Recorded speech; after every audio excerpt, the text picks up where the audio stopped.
हर महीने ग्रहों के बदलाव होते हैं और कई बार ये गोचर करते करते कुछ अच्छी पोजीशंस में चले जाते हैं जहाँ पे अच्छे रिजल्ट देते हैं, और कई बार पोजीशन अच्छी होते हुए भी अपने को रिजल्ट अच्छे नहीं आ पाते।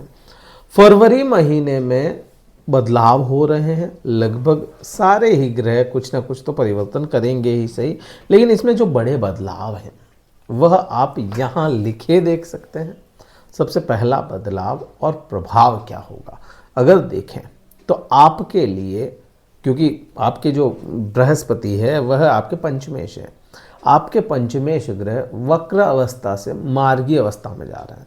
ये होगा पहला बदलाव और ये पॉजिटिव बदलाव है, क्योंकि पंचमेश है, सप्तम भाव में बैठे हैं, वृद्धियां करवा रहे हैं यहाँ पे, क्योंकि इनका बेसिक नेचर है वृद्धियों का। सप्तम भाव ना केवल पति पत्नी, व्यापार का भी भाव है। सप्तम भाव आपके धर्म को भी दर्शाता है। धर्म कौन सा? जो आप धार्मिक क्रियाकलाप करते हैं उनमें वृद्धियां दर्शाता है। ये व्यापार में वृद्धियां दर्शाता है। अब जैसे ही ये मार्गी होते हैं तो जिन लोगों को व्यापार से रिलेटेड प्रॉब्लम्स आ रही थी, जॉब की बात नहीं कर रहा मैं, व्यापार की बात कर रहा हूँ, जिनको भी व्यापार से रिलेटेड प्रॉब्लम्स आ रही थी, फेस कर रहे थे, वह प्रॉब्लम्स कम होती हुई नजर आएगी जब यह मार्गी हो जाएंगे। एक तो ये चीज़ का बदलाव बड़ा है और इसका प्रभाव भी बहुत बड़ा आपको देखने को मिलेगा। 4 फरवरी को यह बदलाव होगा। इसके बाद में देखेंगे अगला बदलाव कौन हो रहा है। अगला बदलाव जो हो रहा है वह 11 फरवरी को हो रहा है। बुध ग्रह का कुंभ राशि में, अभी कहाँ है? मकर राशि में है, और कुंभ राशि में यह प्रवेश कर जाएंगे। कुंभ राशि आपके लिए क्या बनती है? चतुर्थ भाव की कारक बनती है, और वृश्चिक राशि, वृश्चिक लग्न के लिए बुध ग्रह अच्छे ग्रह नहीं माने गए, शनि ग्रह समग्रहों की श्रेणी में आते हैं। तो यहाँ पे ये जो बदलाव अपने को समझ में आता है ना, केवल अगर मैं बुध की बात करूं, लेकिन ये बुध को कोई दूसरा ग्रह संभाल रहा है, लेकिन अगर मैं बुध की बात करूं तो बहुत अच्छा बदलाव तो नहीं है। टेंशन है यहाँ पे, सुख भाव से टेंशन है, लेकिन ठीक इसी के एक दिन बाद भी अगर बात करें तो वह 12 फरवरी की तारीख होगी जब सूर्य ग्रह बदलाव करेंगे। और सूर्य ग्रह आपके लिए, क्योंकि आपके करियर हाउस 10th हाउस के लॉर्ड हैं, मतलब मित्र ग्रह हैं और बहुत शानदार रिजल्ट देने वाले बन जाते हैं अगर कोई भी ग्रह अपनी ठीक राशि के सामने आकर के बैठ जाए। और सूर्य को तो बुध ग्रह क्या ही प्रभाव बुरे देगा। सूर्य ग्रह को बुध ग्रह इतना इन्फ्लुएंस नहीं कर पाता जितना सूर्य बुध को या दूसरे ग्रहों को कर लेता है।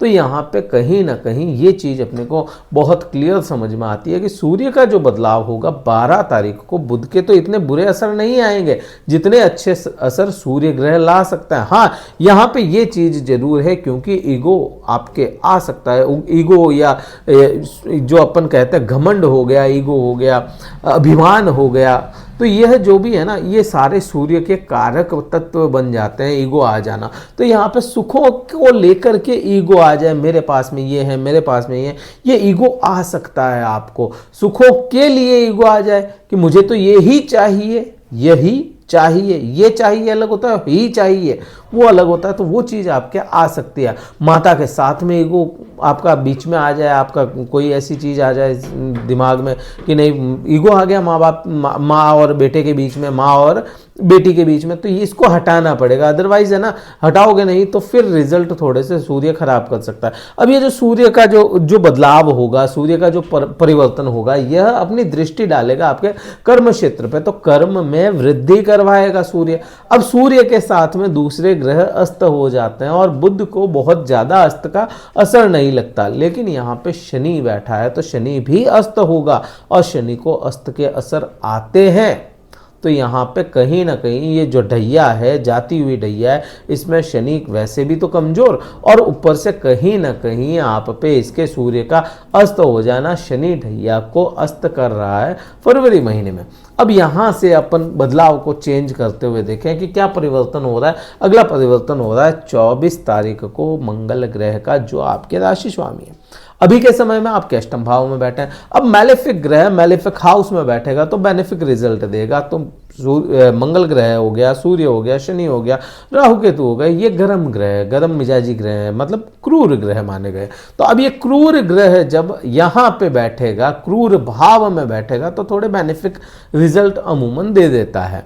तो यहाँ पे 24 तारीख तक तो यह है ना यहीं पे है, और उसके बाद में भी यहीं पे है, लेकिन मार्गी हो जाएगा, अपने मार्ग को प्रशस्त कर देगा, तो फिर आपको वैसे ही रिजल्ट आपको देखने को मिलेगा। जिन लोगों को डिप्रेशन एंड एंजाइटी वगैरह ऐसी कोई समस्या आ रही थी मंगल के लेकर के, या कहूँ कि भाई गुस्सा या वाणी आपकी बहुत अच्छी नहीं रह पा रही थी, तो उसमें रिजल्ट यह मंगल आपको देता हुआ नजर आएगा। लेकिन पूरा महीना नहीं है, लास्ट के 4 दिन बाद में यह मार्गी होगा। लास्ट के जो 4 दिन बचे ना उस समय होगा, तो 24 तारीख को होगा, 28 का महीना होगा, फरवरी महीना। बहुत बड़ा असर नहीं है मंगल का, लेकिन हाँ असर 4 दिन में भी कर सकता है। तो ये प्रभाव और ये चीज़ें आएगी। मोस्ट इंपॉर्टेंट बदलाव क्या है इस महीने का, या कहूँ कि क्या प्रभावी चीज़ें रह रही हैं। सबसे पहला बदलाव जो है वही मोस्ट इंपॉर्टेंट है, बृहस्पति ग्रह का मार्गी हो जाना। फिर दूसरी बात हो जाती है शुक्र ग्रह, जो आपके लिए 12वें भाव का स्वामी है। फिर आप देखेंगे आपके 7वें भाव का स्वामी है। ये अगर आपके उच्चतम अवस्था में चला जाएगा और परिवर्तन बना लेगा, परिवर्तन किसके साथ में, शुक्र ग्रह राहु के साथ में, मतलब यहाँ पे आपकी इच्छाएं बहुत अधिक बढ़ाएगा। ये 5वें भाव को लेकर के प्रेम करना या करवाना ऐसा कुछ चाहेगा कि भाई प्रेम के प्रति आसक्त करवाएगा। ये जो लोग है ना लव रिलेशन में, उनके लिए यह समय है ना थोड़ा आसक्ति वाला हो जाएगा। फिर आप देखेंगे संतान के प्रति, संतान थोड़ी भ्रमित रह सकती है लेकिन परेशान नहीं करेगी, संतान अपने आप में भ्रमित हो सकती है आपकी, यहाँ पे ये चीज़ समझ में आती है। अच्छा, इच्छाएं बहुत अधिक बढ़ जाए, इच्छाएं अधिक बढ़ा सकता है, और उनकी पूर्ति भी कहीं ना कहीं ये शुक्र ग्रह करवाता हुआ अपने को नजर आता है। ये चीज तो हो गई, लेकिन यहाँ पे आपको देखना है शुक्र ग्रह उच्च का हो रहा है, और किस राशि में शुक्र ग्रह उच्च का होता है, मीन राशि में। मीन राशि का स्वामी होता है बृहस्पति।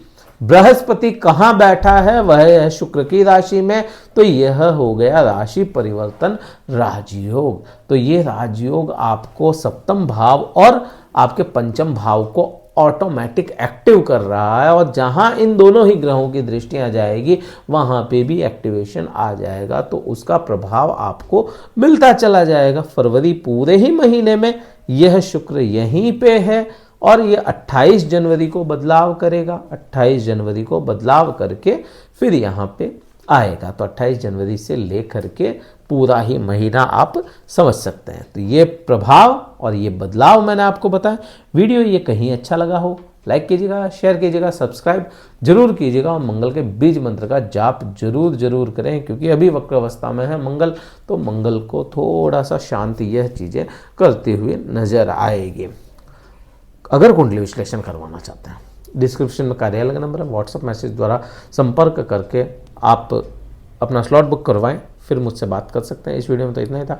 जय हिंद, वंदे मातरम, भारत माता की जय।